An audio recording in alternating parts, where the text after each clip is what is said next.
Pensa que adicionar um dente de alho ao seu refogado é suficiente para obter todos os seus incríveis benefícios para a saúde? E se eu lhe dissesse que, muito provavelmente, está mal a cometer erros que anulam completamente o poder deste remédio natural que as nossas avós tanto prezavam? Muitos de nós crescemos a ouvir que o alho é um santo remédio.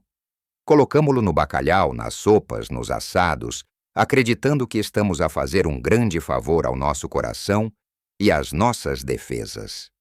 A realidade dolorosa é que, sem o sabermos, podemos estar a desperdiçar quase todo o seu potencial. É como ter um tesouro em casa e usar a arca apenas para aparar uma porta. A verdade secreta não está apenas em comer alho, mas em como o preparamos e consumimos. São pequenos detalhes que fazem toda a diferença entre um simples tempero e um poderoso aliado para a saúde. Neste vídeo, vamos desvendar os 7 erros mais comuns que as pessoas com mais de 60 anos cometem com o alho. Erros que podem estar a impedi-lo de obter os benefícios para a sua tensão arterial, o seu colesterol e o seu sistema imunitário. E peço-lhe que fique até ao fim, porque o último erro é um que quase toda a gente comete, e a solução é tão simples que o vai surpreender.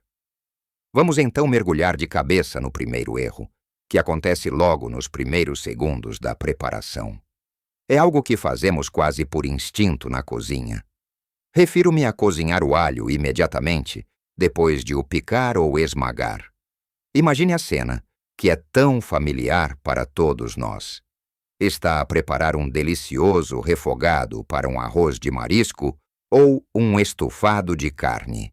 Pica o alho finamente, o aroma começa a libertar-se e de imediato, zás, para dentro do tacho com o azeite a aquecer. O cheirinho que se espalha pela cozinha é maravilhoso, não é? Mas aqui está o problema. Aquele calor imediato está a destruir a magia do alho antes mesmo de ela ter a oportunidade de nascer. A principal substância benéfica do alho, a que lhe dá o poder anti-inflamatório, antibacteriano e protetor do coração, chama-se alicina. A alicina não existe no alho inteiro. Ela só se forma quando 2 outras substâncias, que estão em compartimentos separados dentro do dente de alho, se misturam. Pense nisto como uma receita de bolo. Precisa de juntar a farinha e os ovos para que a massa aconteça. Não alho. Precisa de juntar uma coisa chamada alina com uma enzima chamada alinase. O que é que as junta? O ato de cortar, picar ou esmagar que rompe as paredes das células. Só que esta reação química precisa de um bocadinho de tempo para acontecer.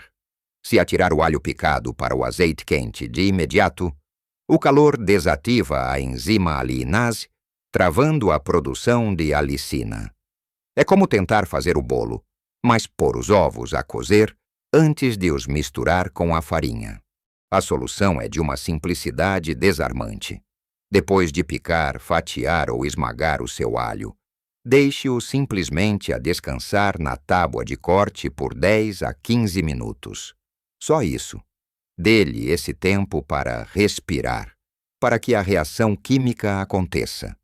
Enquanto o alho descansa, pode picar a cebola, a salsa, preparar os outros legumes ou medir os temperos. Ao fim desses minutos, a alicina já se formou e, curiosamente, torna-se mais estável e resistente ao calor. Assim, quando adicionar ao seu cozinhado, estará a levar consigo todo o seu potencial para a saúde. O segundo erro está muito relacionado com este primeiro e tem a ver com o uso de dentes de alho inteiros. Pense naqueles assados de domingo, um cabrito no forno ou um lombo de porco, com dentes de alho inteiros espalhados pelo tabuleiro. Ficam macios, doces, caramelizados e com um sabor absolutamente divino. Para o sabor é fantástico. Mas se a sua intenção é também cuidar da saúde do coração, está a perder a maior parte dos benefícios. Lembra-se da nossa conversa sobre a aliina e a alinase precisarem de se encontrar? Num dente de alho inteiro, mesmo que cozinhado, as paredes das células lá dentro continuam maioritariamente intactas. A mistura não acontece, ou acontece numa escala muito, muito pequena. É como ter duas pessoas que precisam de falar uma com a outra, fechadas em quartos separados. Enquanto não abrir a porta para se encontrarem, a conversa não acontece. O sabor adocicado do alho assado inteiro vem da conversão dos seus açúcares, mas a poderosa alicina não está presente. Portanto, a regra é simples. Para a saúde, o alho tem de ser sempre cortado, fatiado, picado ou esmagado. Quanto mais danificadas forem as paredes celulares, mais alicina será produzida. Mesmo para os seus assados, pode obter o melhor dos dois mundos. Em vez de usar os dentes inteiros, esmague uns quantos. Misture com um bom azeite, sal, pimenta e as suas ervas favoritas, como alecrim ou tomilho, e barre a carne com esta pasta. O sabor será igualmente incrível, se não melhor, e estará a garantir que todos os benefícios do alho chegam ao seu prato e ao seu corpo. O terceiro erro acontece ainda antes de chegarmos à cozinha. Acontece na hora de comprar e armazenar. Falo do erro de escolher e usar alho velho, mole ou já a grelar. Todos já passamos por isto. Vamos buscar uma cabeça de alho à despensa e reparamos que tem uns pequenos rebentos verdes a sair. A nossa primeira reação é pensar: não faz mal, corto esta parte verde e aproveito o resto. Embora não seja tóxico, a verdade é que aquele alho já não tem o mesmo poder. Pense no dente de alho como uma pequena despensa cheia de nutrientes. Quando começa a grelar, o alho está a usar toda a sua energia e os seus melhores nutrientes para criar uma nova planta. Está a tirar os melhores alimentos da despensa para construir a sua nova casa, que é o rebento. O que sobra para nós no dente de alho é menos potente. Os níveis de aliina, o precursor da alicina, diminuem significativamente. Além disso, o sabor também se altera, tornando-se muitas vezes mais amargo e menos agradável. Um alho que já não está no seu auge também pode ser identificado pelo toque. Se os dentes estiverem moles, enrugados ou com uma textura de borracha, é sinal de que já perderam muita da sua umidade e, com ela, muitos dos seus compostos ativos. Ao comprar no mercado ou no supermercado, procure cabeças de alho que estejam firmes e pesadas para o seu tamanho. Aperte-as gentilmente. Não devem ceder. A casca deve estar seca, como papel, e sem manchas escuras ou sinais de mofo. E como armazená-lo em casa? O pior sítio é o frigorífico. A umidade e o frio incentivam o alho a grelar mais depressa. O ideal é um local fresco, escuro, seco e com alguma circulação de ar. Uma cesta de verga na despensa, um saco de rede ou aqueles tradicionais potes de cerâmica para alho são perfeitos. Assim garante que o seu alho se mantém fresco e potente por mais tempo, pronto para lhe dar todo o seu sabor e todos os seus benefícios para a saúde. Agora que já sabemos como escolher o alho certo e como o preparar para maximizar a sua potência, vamos falar de um erro que ocorre durante a confecção e que pode deitar tudo a perder. É o erro de cozinhar o alho em demasia. Mesmo que tenha tido o cuidado de o deixar descansar 10 minutos para formar a alicina, esta substância continua a ser sensível ao calor prolongado e a altas temperaturas. Voltemos ao nosso refogado. Um hábito muito comum, especialmente na cozinha tradicional portuguesa, é colocar o alho na panela bem quente logo no início, por vezes até antes da cebola, e deixá-lo fritar até ficar com aquela cor dourada escura, quase acastanhada e estaladiça. Há quem adore aquele sabor a frutos secos, quase queimado. O problema é que essa cor é um sinal de perigo para os benefícios do alho. É a prova de que o calor intenso e prolongado já fez o seu trabalho de destruição. A alicina é como uma flor delicada sob o sol do meio-dia. Um pouco de calor ajuda a libertar o seu perfume, mas calor a mais queima-a e ela desaparece. Aquele processo de fritar o alho até ficar bem dourado destrói a grande maioria da alicina que tão cuidadosamente criamos. No final ficamos com o sabor, mas a parte medicinal perdeu-se pelo caminho. A solução, mais uma vez, é uma pequena alteração na ordem das coisas que faz uma diferença gigantesca. Em vez de começar pelo alho, comece o seu refogado pela cebola. Deixe a cebola cozinhar lentamente, amolecer, ficar translúcida e libertar os seus açúcares. Só depois, no último minuto ou 2 de cozedura do refogado, é que deve adicionar o seu alho já picado e descansado. Desta forma, o alho recebe calor suficiente para libertar o seu aroma e infundir o prato com o seu sabor característico.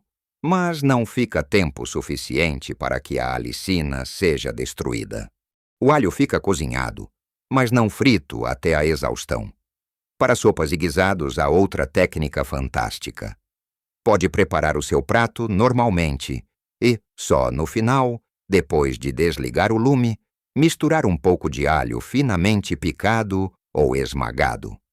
Isto não só garante que obtém 100% dos benefícios do alho cru, como também adiciona uma camada de sabor fresco e picante que eleva todo o prato. O quinto erro é um atalho que muitos de nós tomamos por conveniência: confiar no alho em pó ou no sal de alho. Nas prateleiras do supermercado, estes frascos parecem uma solução mágica para os dias de pressa. É tão fácil polvilhar um pouco sobre um bife ou misturar num molho. Mas a verdade é que comparar alho em pó a um dente de alho fresco é como comparar um postal de uma praia paradisíaca com estar realmente lá, a sentir a areia nos pés e a brisa do mar. O postal dá-lhe uma ideia, mas falta-lhe toda a essência, toda a vida. O alho em pó é produzido através de um processo de desidratação e aquecimento do alho fresco. Este processo destrói completamente a enzima alinase, a tal que é essencial para criar a alicina. Sem essa enzima, por mais que adicione alho em pó à sua comida, a alicina nunca se irá formar.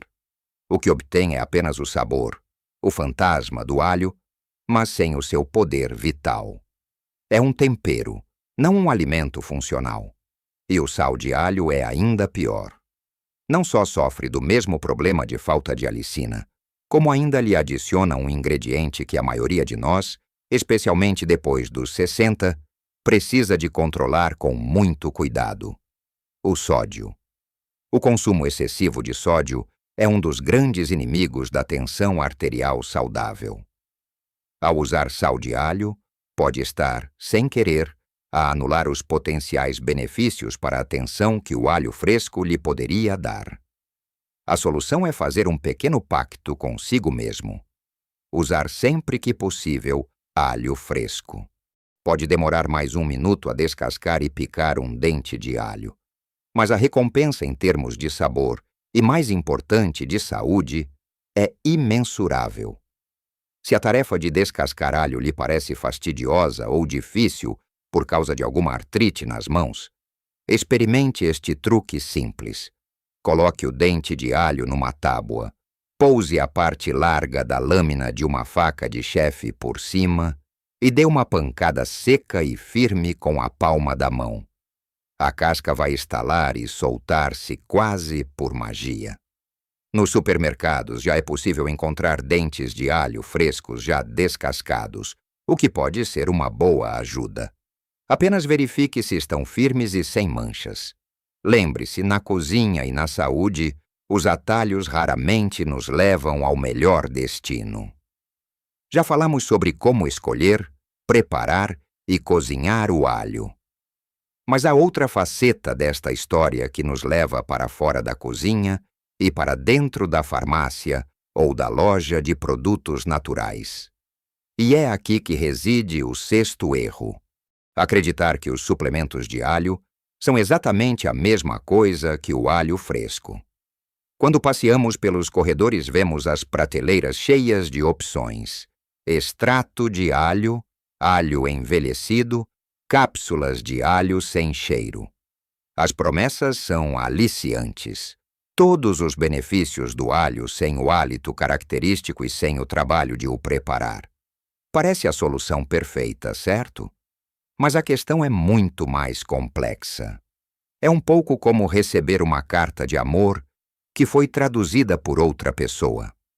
Pode até perceber a mensagem principal, mas perde-se toda a subtileza, toda a emoção, todo o sentimento verdadeiro que estava nas palavras originais. O alho fresco é uma sinfonia de compostos que trabalham em conjunto. Não é só a alicina. Existem dezenas de outros compostos de enxofre, vitaminas e minerais que atuam em sinergia, potenciando-se uns aos outros. Um suplemento, na maioria das vezes, isola apenas um ou dois destes instrumentos. É como ouvir apenas o violino de uma orquestra inteira. A qualidade dos suplementos também varia drasticamente. Muitos não contêm uma forma estável ou biodisponível de alicina, o que significa que o seu corpo não a consegue absorver e utilizar eficazmente. Outros, como o extrato de alho envelhecido, passam por um processo que cria compostos diferentes, como a S-alilcisteína. Este composto tem demonstrado ser benéfico para a saúde cardiovascular, mas não possui as mesmas propriedades antimicrobianas potentes da alicina fresca. Portanto, ao tomar um suplemento, pode estar a obter um benefício específico, mas a perder muitos outros. A minha recomendação não é diabolizar todos os suplementos. Em certos casos, e sempre sob aconselhamento médico, podem ser úteis para obter uma dose muito concentrada para um problema de saúde específico. Mas devem ser vistos como isso mesmo, um suplemento, algo que se adiciona e não algo que substitui o alimento real. Pense no alho fresco como a sua refeição principal e nos suplementos como um possível complemento vitamínico. Porque haveria de tomar uma pílula quando pode desfrutar do prazer de uma deliciosa açorda alentejana, de um pão de alho feito como deve ser, ou de um peixe no forno regado com um bom azeite e alho picado. Nada substitui a complexidade e a perfeição da natureza. Agora chegamos ao sétimo e último erro, aquele que eu disse que o poderia surpreender. Este erro não tem a ver com a preparação ou com a cozedura, mas sim com o momento em que o come, e é especialmente importante para nós que já passamos dos 60. O erro é comer alho cru com o estômago vazio. Talvez já tenha lido ou ouvido algures conselhos de saúde que dizem para começar o dia a engolir um dente de alho cru com um copo de água para desintoxicar ou fortalecer o sistema imunitário. Para um jovem de 20 anos com um estômago de ferro, talvez isto não cause problemas. Mas para muitos de nós, cujo sistema digestivo já pode ser um pouco mais sensível, isto é como engolir uma brasa acesa logo pela manhã. O alho cru é extremamente potente e pode ser muito irritante para a mucosa gástrica. Com o estômago vazio, não há nada para amortecer o seu impacto. O resultado pode ser uma azia terrível, refluxo, dores de estômago e uma sensação de mal-estar que pode durar horas. Acaba por ser contraproducente. Estamos a tentar fazer algo bom pela sua saúde, mas o seu corpo reage negativamente e acaba por se sentir pior. A saúde nunca deve ser um castigo nem causar desconforto. A solução é tão simples quanto lógica. Coma sempre o alho, especialmente o cru, acompanhado de outros alimentos. A comida atua como um tampão, protegendo as paredes do seu estômago. Misturar o alho cru picado e devidamente descansado, claro, num bom azeite para temperar uma salada, adicioná-lo a um iogurte natural para fazer um molho, ou misturá-lo num puré de abacate para barrar no pão, são formas excelentes de obter todos os seus benefícios sem agredir o seu sistema digestivo.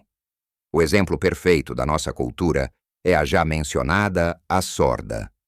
O alho cru é esmagado com coentros e sal, mas depois é envolvido pelo pão e pela água quente, que suavizam a sua agressividade, mantendo intacto o seu poder.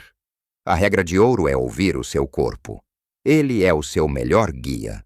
Se algo o faz sentir mal, mesmo que digam que é saudável, provavelmente não é a abordagem certa para si.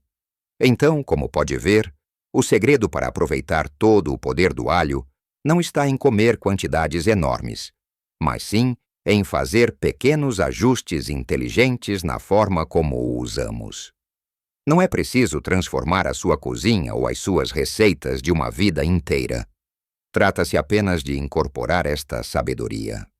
Vamos recordar estes simples passos. Deixar o alho picado descansar uns minutos antes de o cozinhar, para que a magia da alicina aconteça. Certificar-se sempre de que o corta ou esmaga, em vez de o usar inteiro, se o seu objetivo é a saúde. Escolher cabeças de alho firmes e frescas e guardá-las num local seco e escuro, longe do frigorífico.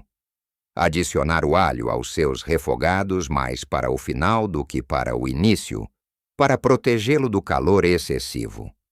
Dar prioridade ao alho fresco, em vez das versões em pó ou sal, que são apenas sombras do seu verdadeiro potencial. Ver os suplementos como um possível extra e não como um substituto para o alimento real. E talvez o mais importante, desfrutar sempre do seu alho, especialmente o cru, como parte de uma refeição, protegendo assim o seu estômago. Estas não são regras complicadas. São pequenos segredos que as nossas avós, com a sua sabedoria popular, provavelmente já aplicavam por instinto. Lembre-se, você já é um mestre na sua cozinha, com décadas de experiência.